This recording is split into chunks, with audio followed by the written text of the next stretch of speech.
In today's episode, we take a look at a young woman's murder case that has sent shockwaves across Karnataka.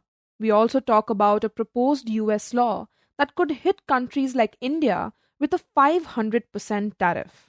But we begin today in Jammu, where a heated controversy over admissions to a new medical college has now grown into a bigger question: whether the college should be running at all. Hi, I'm Ichha Sharma, and you're listening to Three Things, the Indian Express news show.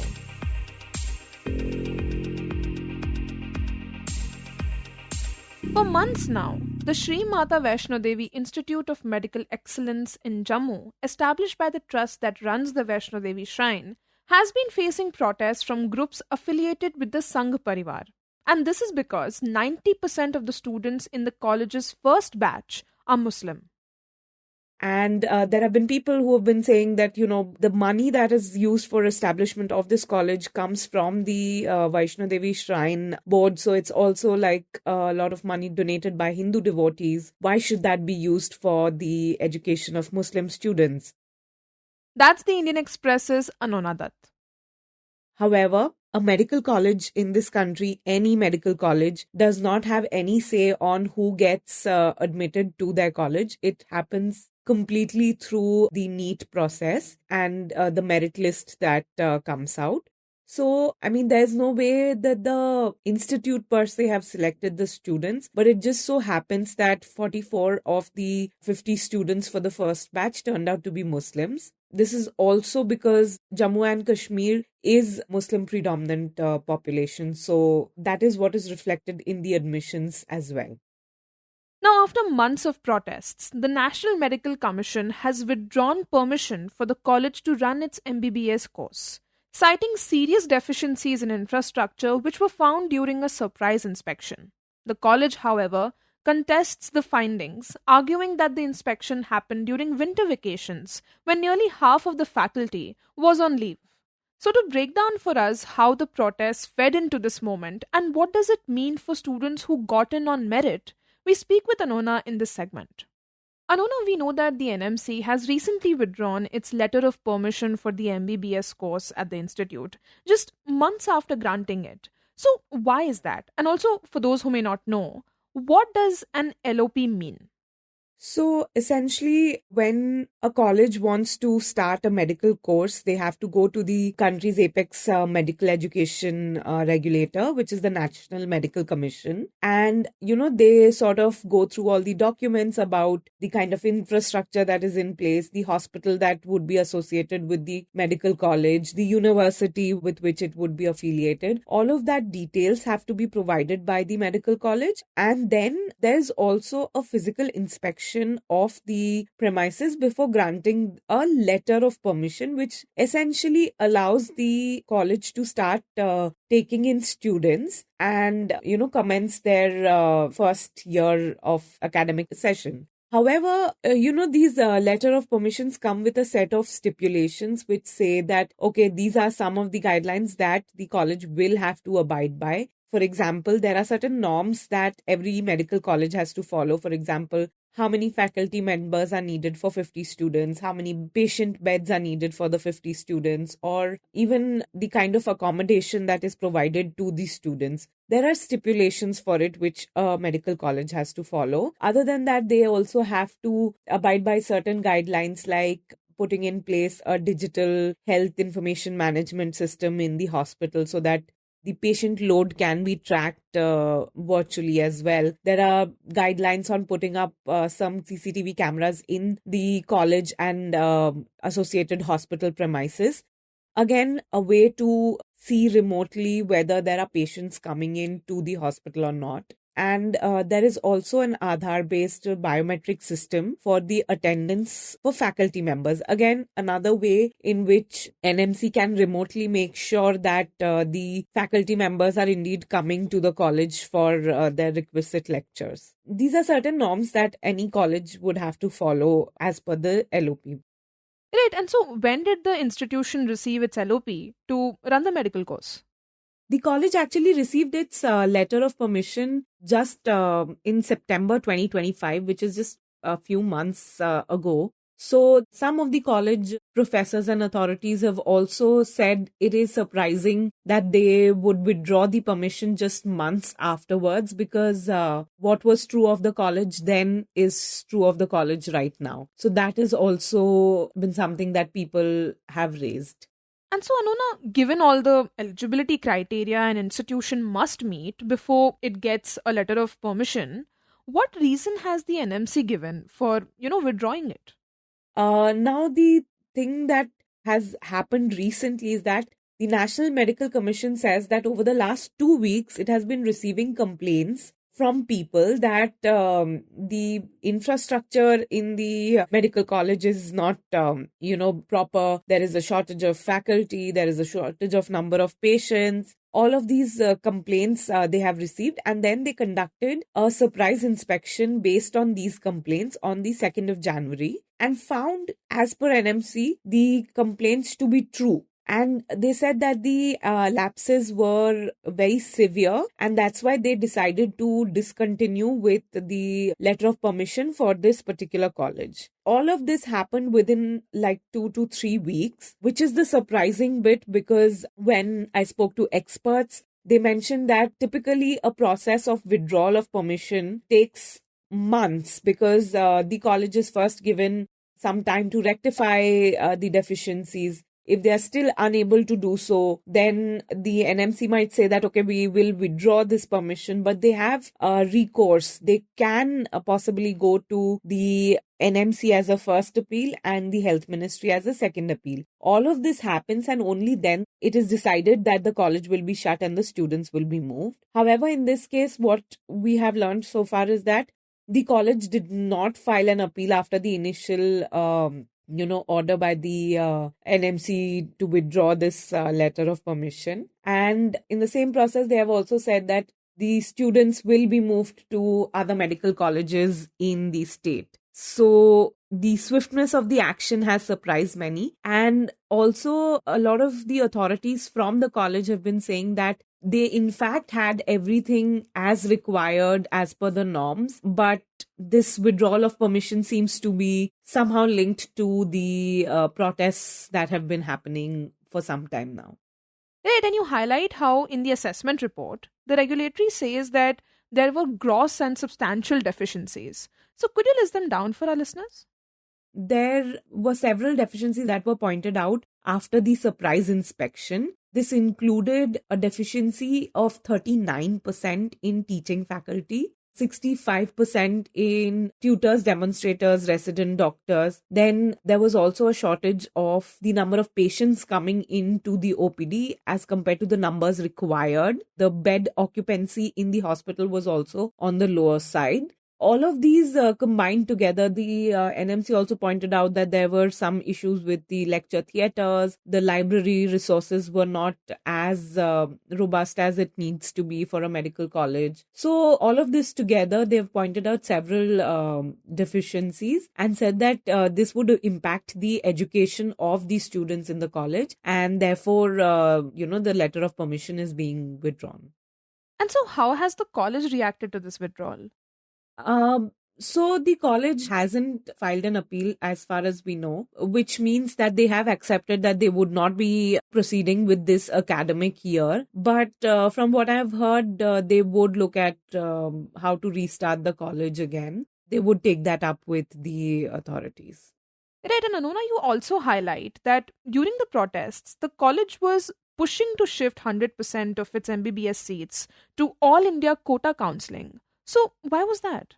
So, if we talk about medical admissions, for the undergraduate MBBS seats, only 15% of seats from most of the colleges goes to the All India quota, while the 85% seats are with the state governments, who can then choose to allocate it as per their own state's merit list. However, in this case, the college actually wanted that all 100% of its seat goes to the All India quota, which some say would have actually ensured that there would be more Hindu students in the college. That would have changed the demography, because Jammu and Kashmir being a Muslim majority state, it was always likely that most of the students, if the seats go to medical students from the states, would be Muslims. So that was something that was there in the mind of the college authorities as well, because they had reached out to the National Medical Commission, to the health minister, as well as the DGHS, seeking permission to have 100% of its seat in the All India quota. The health ministry, of course, refused, because they said that there is no provision for it to be done, because all of these seats were in the state quota and only a few central government colleges and some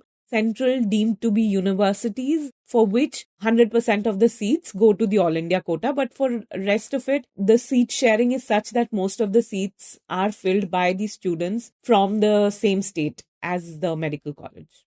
Great. And an interesting thing is that a group called the Sri Mata Vaishno Devi Sangharsh Samiti, comprising around 60 pro RSS and pro BJP organizations, has publicly claimed credit for prompting this inspection. So, how significant is that for the case? So if you see, the National Medical Commission does act on, complaints made by anyone. It doesn't have to be the students or parents of the students or guardians of the student. It can be anyone pointing out problems with a medical college, and the NMC does take note of these instances. Usually they would verify this with all the online resources, like I mentioned, the attendance, the patient information management system, all of that will be seen, and then they would conduct these surprise inspections. So it is not unusual that they acted on information from anybody else who might be associated with the protest, because they would act on any information by anybody. However, the swiftness of this action has raised eyebrows. And lastly, Anonna, you mentioned earlier that the students who were already admitted and had begun classes would be transferred to other government colleges. So how does that work? So usually in any case where a medical college needs to be shut down, and this is not the only instance, there have been previous instances of medical colleges being shut down because, severe lack of, it could be infrastructure, teachers, etc., or some other problem with the medical college. That has happened. But in these cases, it comes upon the state government to allocate a seat to these displaced medical students in other colleges, preferably in government colleges. This is because anytime any medical college needs to be set up, they need to get an essentiality certificate from the state government, which basically says that yes, this area is in need of a medical college. There is no medical college nearby and they need the health facility as well. So one of the conditions in this essentiality certificate is that if for any reason the medical college does get shut down, then the responsibility of the students falls on the state government.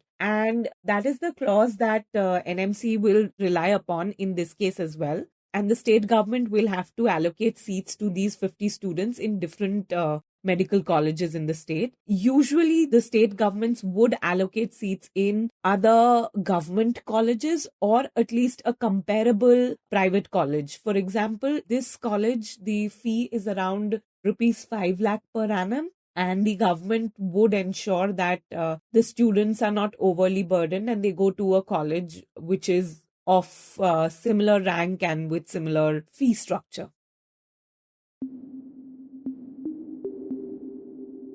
And next, we talk about a case of honor killing that has sent shockwaves across Karnataka. At the heart of this case is Manya Patil, an engineering student who grew up in a small village in Dharwad district in northern Karnataka. This is a place where there is a lot of Lingayats in this specific village, if we speak. So, Manya Patil also belongs to Lingayat community. That's the Indian Express's Kiran Parashar, who reported on this case for the newspaper. She lived in a village where there are about 95 to 100 houses. Of them, more than 60% of the entire population of that village is of Lingayats. Some 25% belongs to Talwar community, which is a ST community in Karnataka. And some 6 houses were of Madigas, which is classified as a scheduled caste community in Karnataka. And there were a couple of 4 or 5 houses belonging to Muslims. Kiran says that after Manya joined her engineering college, she fell in love with a man named Vivekanand, who was also from the same village. So some 3 years ago, the couple fell in love. As in many places across the country, they can't openly express that they were in love relationship, especially in rural areas or even in small towns or even in urban areas, at least in the Indian context. So their love story went secretly for all these years. But what happened was in January 2025, by that time, Manya's father came to know about the love relationship between Vivekananda and Manya. So, which is when he basically tried to monitor all her movements, and he also ensured that she was not using mobile phone, and he also started searching for a boy to marry her off. Now, the reason he was doing this was because Vivekanand belongs to the Madiga community, which is classified as a scheduled caste. So he is a Dalit basically. So Prakash Gowda Patil, who is father of Manya, he thought that marrying to somebody who is of lower caste would cause some kind of social embarrassment to him. So which is why he started hunting for a boy within his community to marry her off. When Manya was facing all these kinds of harassment in the family, where she was not allowed to go out without accompanying by a family member, then what she did was she somehow intimated Vivekananda about her situation and the harassment and the trauma that she is going through. And she said that she will not be able to live without him. And so Manya and Vivekanand, with the help of his friends and some relatives, ran away from the village. They got married at a nearby temple and later registered their marriage. At the same time, Prakash Gaud Patil, father of Manya, had filed a police complaint, missing complaint, to which these people came to the police station and they gave that they were adults and the law allows them to take decisions. So they gave their statement before the police. On the same day, Prakash Gowda Patil had threatened Manya that he would not leave her as she went against his will, marrying a guy from a lower caste. Now, knowing that it would not be safe to return home, the couple decided to move to Haveri, a town about 100 kilometers away. So there, Vivekananda joined a small shop to work, and his relatives gave them the shelter. So these people started living there in that small house. But what happened was Manya became pregnant. So after that, every month on 8th or 9th, they used to come near this village where there was a hospital just to get a checkup done for Manya as she was pregnant. So this was happening for a while. So they had come down to this hospital more than 3-4 times. But the thing was, they used to come to this village, stay for one night, and they used to return back to Haveri.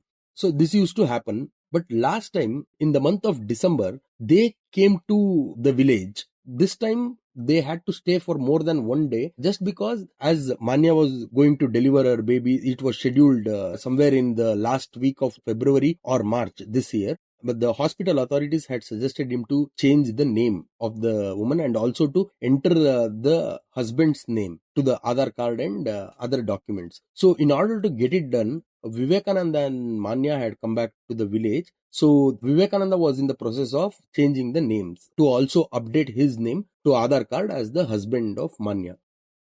But when Manya was staying at her in law's house in the village, while Vivekanand was away, her father and a group of relatives attacked the family and then murdered Manya before fleeing the scene.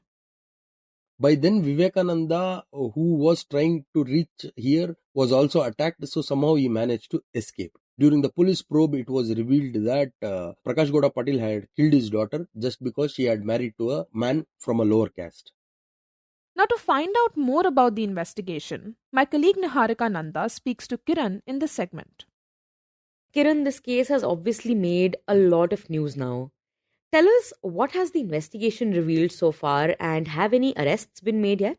So after killing, by next day, all the 3 people were arrested, which is Prakash Gowda Patil and 2 of his relatives were arrested. The investigation in this case is very specific, that one person or a father or one individual or 3 individuals have attacked a family and have killed. There is no separate law in Karnataka when it comes to honor killing, which the government is now contemplating to form a law to prevent this kind of incidents. This is not the first case and this might not be the last case also, Niharika. So the police have arrested all these people, but what now people are doing What the district administration and other agencies, what they are doing is they're trying to build confidence among these Dalits who are living in the village. Or that is one. And another thing is there have been a lot of protests across Karnataka over this inhuman act of a father, just over a relationship. And at the same time, the police have also provided 24/7 protection to Vivekananda. Also, they have installed some 8 CCTV cameras near his house and in Panchayat. And also, that feed has been given to the local police station so that they can monitor whatever is happening in that village.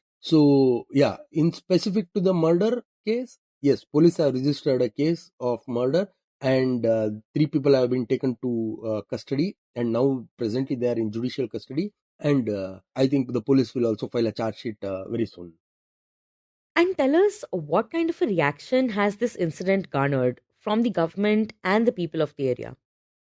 So this incident has really shocked the society itself. But the thing is, there have been honor killings in Karnataka in the past also, Niharika. The only reason why this got so much of attention was that the daughter was pregnant at that point when she was killed.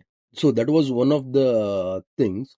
And also, we are speaking about Dharwad district, which has more number of Lingayats. If you see the North Karnataka, there is a good amount of Lingayat population in that region.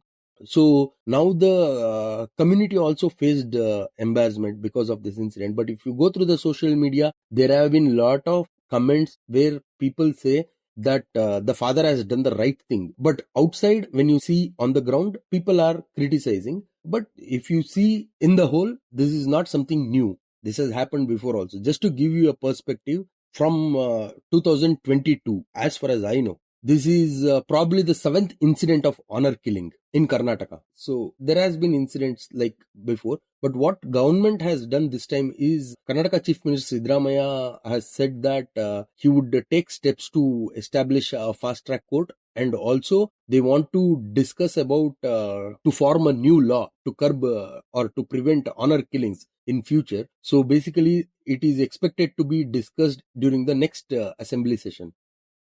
And Kiran, what do you think this case says about the prevalence of caste based discrimination in the region? Even though you write that Vivekananda said he had never seen any caste based discrimination growing up. Yeah, so when I spoke to Vivekananda, though by birth he belonged to Madigas community or anything, his entire family had taken Diksha. In the sense, they had taken Diksha to follow the principles of Basavana, who is the founder of Lingayat community. And in North Karnataka, many people, including Muslims, also follow Basavana, because Basavana basically wanted to break this caste, religion, gender shackles, and he wanted to bring in a new society to reject all these rituals and discrimination. So Vivekananda told that his entire family had taken that anointment, and also basically Madigas are non-vegetarians, as they were followers of Basavana principle. And during his childhood or these days in the village, what he said was he never felt that caste discrimination, or it did not go to his head that he was being discriminated just because of caste reasons or anything of that sort. And there were no signs of caste discrimination. But even when he got married, what he said was, I never felt that his father was angry because she married a Dalit. Any father naturally would be angry at that point of time that she married against his will. So he never thought that the caste could have been the main reason. But when this incident happened, when a father killed his daughter just because she married a lower caste, now Vivekananda says that now it has hit me hard that people can go to any extent when it comes to caste. And can you also cite some examples of caste based violence that we have seen in the recent past? So in October 2022, one guy belonging to Valmiki community, his name was Vishwanath, he married a girl named Rajeshwari who was from Kuruba community. So her father killed the couple for marriage. So this is not restricted only to Lingayat community or anything of that sort. This is across communities. You will find it. You will find it in Wakkaliga community. You will find it in Kuruba community. Even in Dalit community, you will find where there are two divisions in Dalit communities, whichever are classified as scheduled caste communities. There is something called right and left. So even the right Dalits also discriminate the left Dalits. Now, for example, Vivekananda belongs to left of the scheduled caste, that is Madigas belong to the left side. So there has been there. So if you see in the cases in the past which I have reported, I have seen where Kurubas have killed their own daughters or this thing for having relationship with other community people. It might be Dalit or people belonging to ST community and all. Kiran, can you talk about how Dalit and anti-caste organizations have reacted to this incident? So right after the murder, from next day, Dalit organizations in across Karnataka started staged protests and they demanded action and everything. In Dharwad part, Jagatika Lingayat Mahasabha, it is also a Lingayat organization. They also observed something called Repentance Day, saying that this was very inhuman and this cannot be accepted. And Kiran, do we know what is the situation like right now in the village? So, other than deploying the police in the village and also providing 24/7 security to Vivekananda and his family members, the district administration has also held confidence building meetings with the village leaders. And this time, the police also have brought in a seer, Lingayat seer, in order to keep that harmony between the castes and other things intact. So, a lot of confidence building measures have been taken place other than giving protection to the family and all.